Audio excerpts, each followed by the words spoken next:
Dahulunya merupakan tarikan utama pengunjung ke daerah Kudat di Sabah. Namun kini Tanjung Simpang Mengayau sunyi sepi dan hanya deruan ombak yang sayu kedengaran.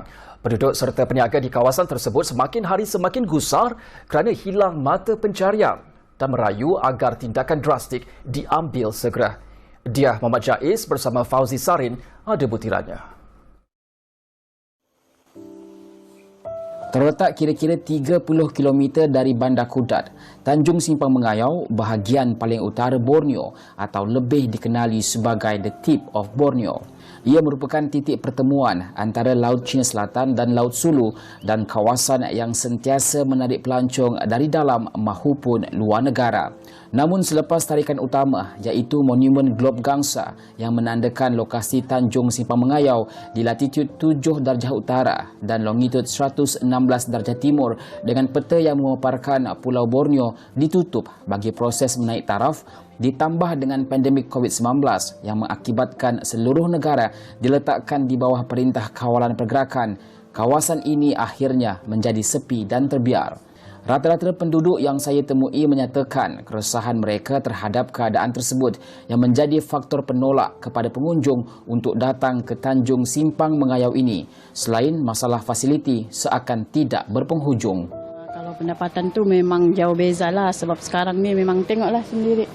Boleh kira berapa orang yang masuk. Memang susah mau cover untuk kedai ni. Pendapatan sekarang sehari kadang-kadang kami tidak dapat 1 sen pun tak dapat, tapi buka je lah. Untuk orang tapau-tapau je macam tu. Jelasnya kawasan pantai di Tanjung Simpang Mengayau ini juga tidak terjaga dan penduduk kawasan yang mengambil inisiatif untuk membersihkan kawasan sekitar. Mereka turut berharap agar pihak berkaitan menyediakan lebih banyak tong sampah, tandas awam dan lampu jalan.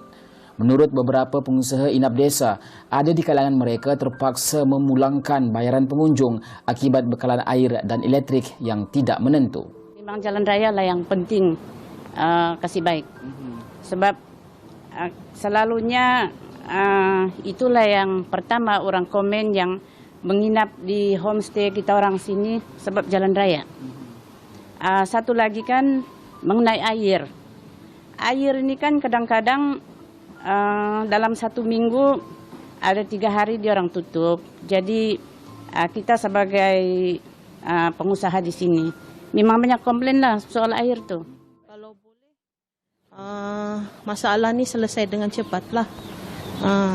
Itu satu. Elektrik pun kadang-kadang tutup ada, kadang-kadang tiada. Macam itulah. Selalu ke elektrik tu ada tiada? Selalulah waktu pagi dia tutup sekejap, lepas tu dia pasang balik. Kadang-kadang tu lama macam 1 jam 2 jam ada pasang balik. Itu pun kena call lah. Baru ada elektrik.